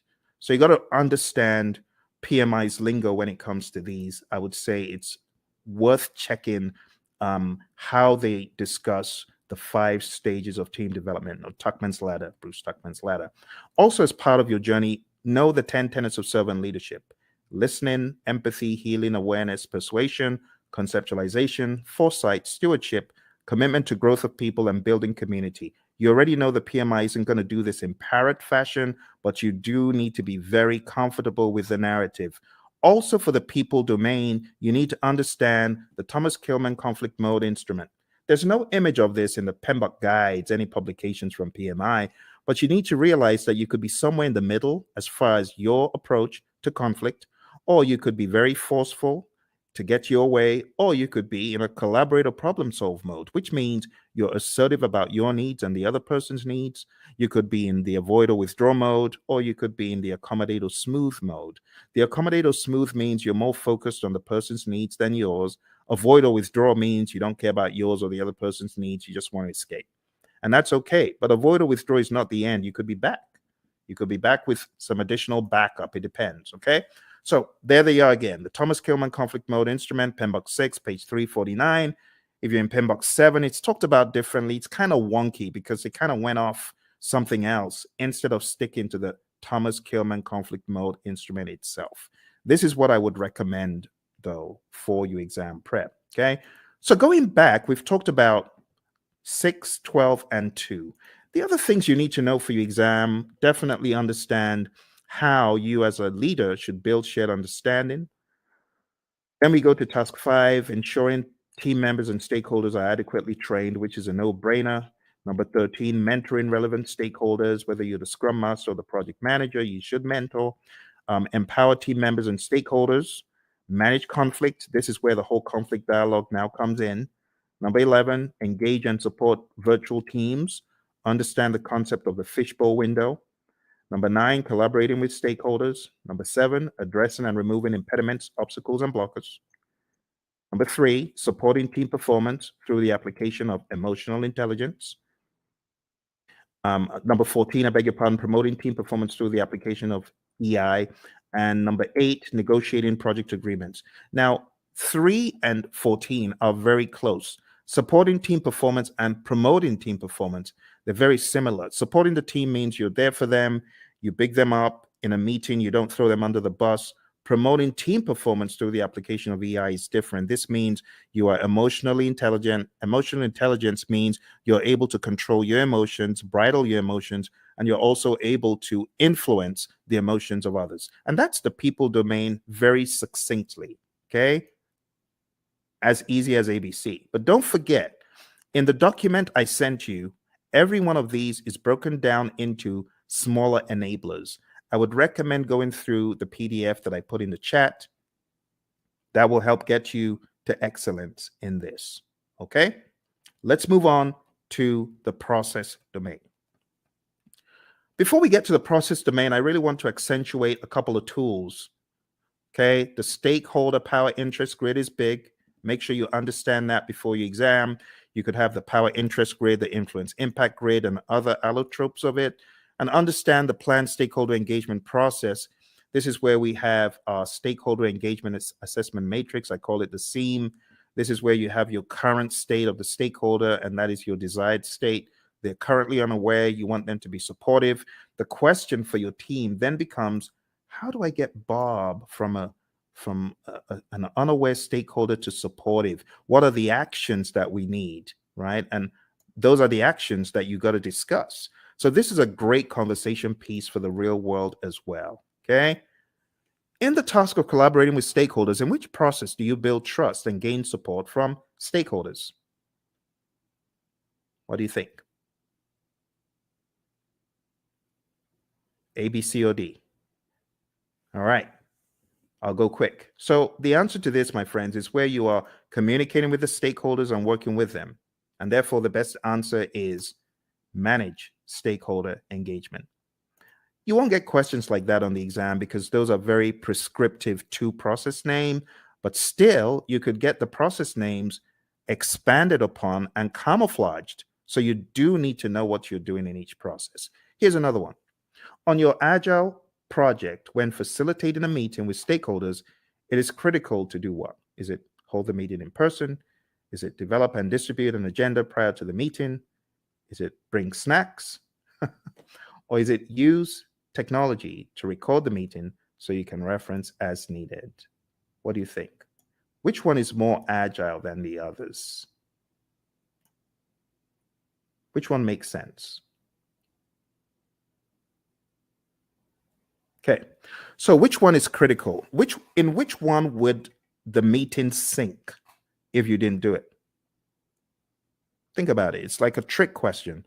But you're not required to hold meetings in person in the world of Agile. You don't have to bring snacks and you don't have to record, but it would make sense. For example, if you're holding a retrospective, it would make sense for you to have an agenda and for you to share that. Okay. So this is an example of how, oh, looks a little bit difficult. Am I in the world of predictive? Or mine, it sounds a little bit predictive in the answers, but it says agile. So you got to be ready to face things like that. All right, let's move into the next domain, which is process. Okay. As usual, we have our roadmap, and these are the things we've just talked about. So I'll be very quick. Number one is actually task 13. So this is where you determine the appropriate methodology, the methods, the practices. Are we going to be agile, predictive, or something else? Then you got to establish a project governance structure for rules and regulations and how things work. And then number 9 is pretty much integration. You got to integrate project planning activities. Number 17 is plan and manage project or phase closure, pretty much close project or phase, which we've already looked at today. Number 8, plan and manage scope. Number 6, plan and manage schedule. Number 5, plan and manage budget and resources. So at a high level, number 8 is really scope management that we looked at. Number 6 is schedule management. And number 5 is budget and resources. I'm sorry, it's a little bit obscured because of the color on the screen. Number 7, plan and manage quality of products or deliverables. That's quality as a knowledge area. And all of these also double in the world of agile. Don't forget. Number 3, assess and manage risks. We've taken a look at that. Number 12, procurement management, pretty much. Number 1, execute the project. Now we can execute the project. After you've done all that planning, now you execute with urgency to deliver business value.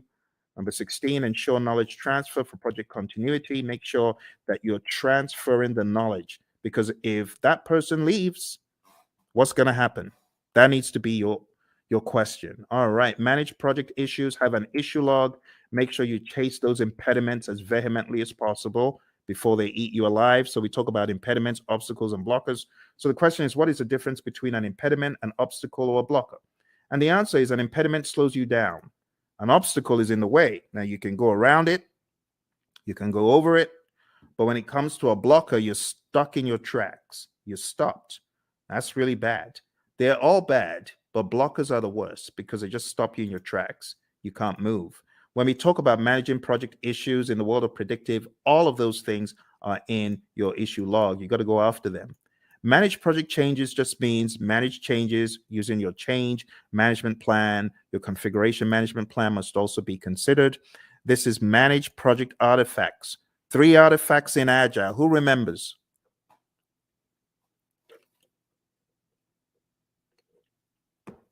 I'm getting some crickets.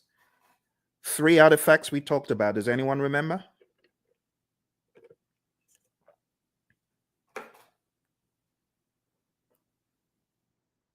Hello? Everyone's quiet. Okay, I don't bite. All right, so the artifacts I was looking for from the world of Agile is your product backlog, your sprint backlog, and your increment or PSI. In the world of predictive, I was expecting the baselines and the plans pretty much. They're possible artifacts. We could also say our burn charts are artifacts from the world of Agile and things such as that. There are other things we could include. All right, managed communications is the next one. Pretty much managed communications, the communication knowledge area, and then engage stakeholders pretty much the stakeholder management knowledge area that we've taken a look at. Okay. Don't forget, there's some really important stuff in the Agile Practice Guide as far as the incremental agile predictive iterative mantra, knowing when one is better than the other. So if there's a low degree of change, but there's a high frequency of delivery, it's incremental, stuff like that. This image is going to help you master. Again, know your Scrum, know your Scrum, know your Scrum inside out. Read the Scrum Guide. Make sure you go to scrumguides.org. As I recommended earlier, read it, go through it, go to Ken Schwaber's website, scrum.org, and make sure you take some of his Scrum basic assessments. They will really help you get very firm in Scrum. And don't forget the PMI's Agile Practice Guide, page 18, table 3-1. This is a table that you do, in my mind, absolutely need to know before your exam. And when it comes to the world of risk, just understand that risk can be positive or negative. Like in this image, we have, okay, the mouse gets the cheese. Well, that's a positive risk. Or the trap gets the mouse. Okay, it's a negative risk. But from whose perspective? From the perspective of the mouse. But what if we're talking about the homeowner? From the homeowner's perspective, what if the mouse gets the cheese? That's negative. So you always have to put on your perspective hat. Speaking of hat, the mouse is wearing a hat. So what strategy has the mouse adopted from this? Well, the answer would be mitigate. The mouse is trying to mitigate. Okay. Let's move on to the final domain. The final domain in this narrative, my friends, is a business domain. And in the business domain, we have 4 tasks. Number 1, plan and manage project compliance. Make sure that you are complying. Do not comply, because not complying could be bad. We're going to hear from our buddy Roy very quickly here. He's going to share an agile perspective of compliance. Let's hear what Roy has to say. So Roy, is this a good word in agile space? Well, maybe it's a necessary word. We certainly don't like it, but it is functionally correct. It is technically the correct word to use. But we do want to make sure that we're aware of what compliance regulations are in place, so that we don't get ourselves in trouble. But I also want to stress that there are actually times when we might intentionally decide not to be in compliance. I've done a lot of work in the finance space, insurance space, and sometimes they're actually having those conversations of, okay, there's a new regulation that just came down the pike. Is it cheaper for us, for at least for right now, to go do that and go make sure that we are compliant, or should we just pay the fees for a period of time and do that work later? So those discussions they're valid discussions, especially when no one's being hurt. It's not about that. It's more about this regulation. We just can't get to it right now. It's going to cost us more to do it now versus later. So there's sometimes those discussions happen, but those things are planned. They're understood. There are lots of discussions. Same basic needs, in an agile project as you would in a traditional project. It doesn't really change that much. But again, the difference is how we do it. We make sure that the teams are very aware of the compliance and regulatory needs, and that they understand them very clearly, so that we don't necessarily have to do reviews to identify compliance. We are encouraging the teams to be compliant always. That's a big difference. All right, good words from our buddy Roy. And like I said, if you want more of Roy and I's training coaching, going down to hpmexam.com, we have tens and tens of hours of both of us going back and forth talking about this stuff over and over again. You could go on to tinyurl.com/elite PMP. You'll be able to join the Udemy course where we have PMBOK 7. We just go to town on PMBOK 7, and you can watch all of those videos there. All right, moving on. Let's go back, and we're talking about business domain. Next thing is evaluate and deliver project benefits and value. So in the world of the PMI, they've become hypersensitive to the concept of benefits and value and outcome. It's no longer just about deliverable. Moving on to task 3, evaluate and address the external business environment changes for impact on scope. This is what a good product owner should be doing. A good product owner should always be scanning the boundaries and saying, what has changed in the environment? How does that affect our project? That needs to be the question. All right. as usual, I want to hear from my buddy Roy about environmental impacts. He always has such great wisdom to share. So let's listen to what my buddy Roy has to share. I hope the sound is coming across properly. It's a little bit different from Zoom's, this mechanism I'm using. So do let me know if you're able to hear the sound of Roy's voice. Let's listen. I'm glad to talk about the backlog. That's a very positive change. Obviously, observing and monitoring and all that sort of thing is really not that much different than you would do. That's a business thing. Your product management community, if you have one, they would be doing these sorts of things. And that part doesn't change. The part that does change, though, is that we're able to make those changes a lot faster. So if something is happening in the market, we don't have to wait 6 months or a year to implement it because of current projects. We change it now, or as early as is practical anyway. And the main reason that we can do that is because it's less impact to our schedule, less impact to our projects. We can make those changes a lot faster with significantly less impact to our project. All right, back to you, Phil. All right, awesome stuff from our buddy Roy. So now you understand the concept of the environmental changes and their impact on scope. We've got one more, and we're going to be done for the night. We're going to be done. So here's your last chance. Type in any questions you have. I'm sorry if you are typing in questions and I'm not seeing them.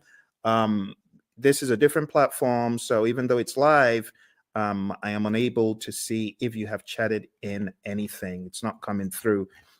You might want to go to LinkedIn and try, because a few moments ago, Lawan was chatting in and it did work for her on LinkedIn. So if you're typing in and it's not working, I am sorry. All right, let's go on to the final one, and it's support organizational change. And you as a project manager, this is your job. Your job is to support organizational change. If the organization is going through change, you got to be a champion for it. You got to make sense making sessions. You got to help the organization, right, in their sense making sessions. You need to spearhead and lead the charge. As it says here in what we have in 3.4, it says assess the organizational culture. That's number one. Number two, evaluate the impact of the organizational change to your project. And finally, evaluate the impact of the project to the organization. And then you got to determine required actions either way. That's the general idea. We're going to hear from our buddy Roy, and then we're going to wrap this up. So our buddy Roy is going to talk about organizational change from the world of Agile. Let's hear from Roy. So Roy, how do we think about supporting organizational change from this perspective? Yeah, this is huge in the Agile space. And the main reason is to enable Agile to work properly, you need to change the organizational culture. It has to happen.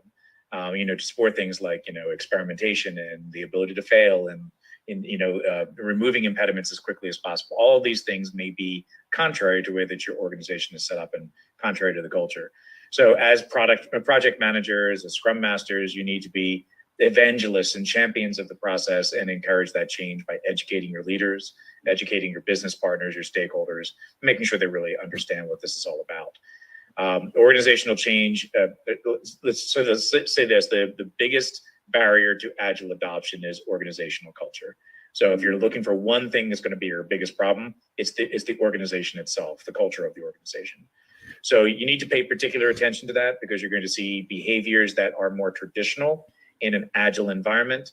But in an Agile environment, those traditional behaviors don't work, right? If you're expecting to see things the same way, do things the same way, and just do Agile, you will fail. It will not go well for you. You may get some benefits, but eventually you're going to start seeing where the organization is going to get in the way, and you will start very quickly falling back into traditional approaches because this Agile thing doesn't work here, right? And it's not that Agile can't work there, it's that your organization is just not changing to allow it to happen. All right, Phil, back to you. Awesome stuff as always from my buddy Roy, my Agile coach. Thank you, Roy. And with that, my friends, we are done. Or are we?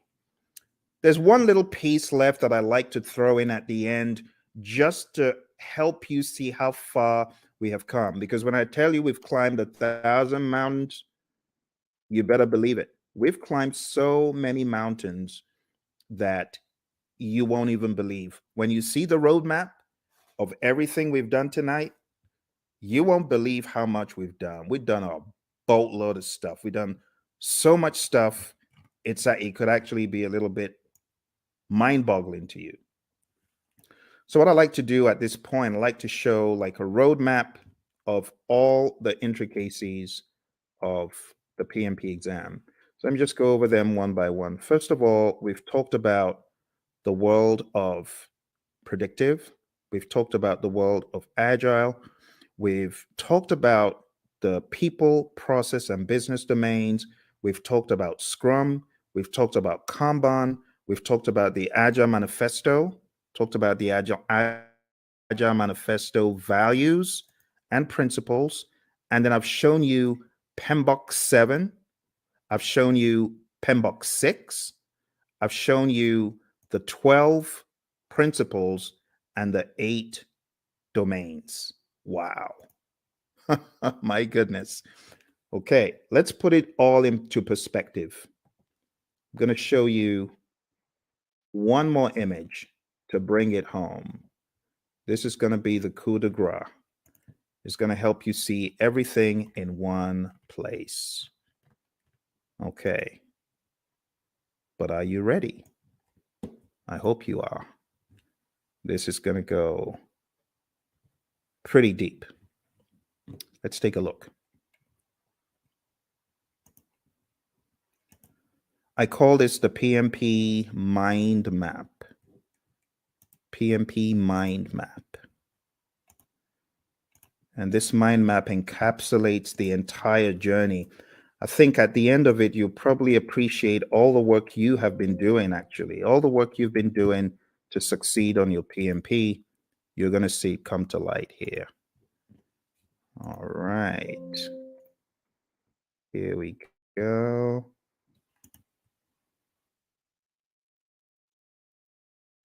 PMP mind map.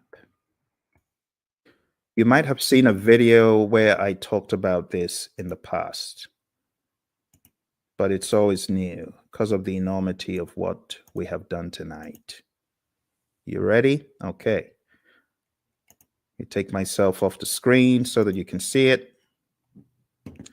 All right. So we've talked about everything here in the world of Agile. See that? Let's zoom in. Agile. Talked about the manifesto, talked about servant leadership, talked about charters, and these are some other pages that you need to focus on.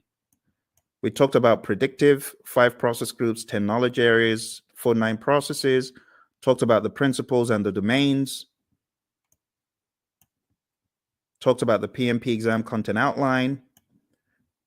Quick note on hybrid, if you haven't already read pages 26 to 30 in the Agile Practice Guide, you definitely want to. And then we talked about Scrum. We went through the 353, and then coming to a wider view, we've talked about integration, scope, schedule, cost, quality, resources, communication, risk, procurement, and stakeholder. We've talked about people, process, and business. And then we've talked about some auxiliary things. I told you about my experience on the exam. You got to manage your time. I told you definitely take it at a test center. I wouldn't advise taking it at home. Bad things happen to some people who take it at home. Some people are able to escape unscathed, but trust me, when it happens, when the flying monkeys come out, it's no fun. And I know a lot of people who have encountered the flying monkeys. Get enough sleep for your exam and definitely do a lot of scenario-based tests. If you haven't taken my 200-question test, which you can find, actually, I've got 2 200-question tests on YouTube. If you haven't taken them, I highly advise that you do. I'm going to put them in the chat. Do that. So, well, my friends, thank you very much for joining me. I appreciate it. You take care, and don't forget, check out all the links, hpmexam.com, tinyurl/elite PMP, and tinyurl.com/elite CAPM. All right? You take care. All the very best.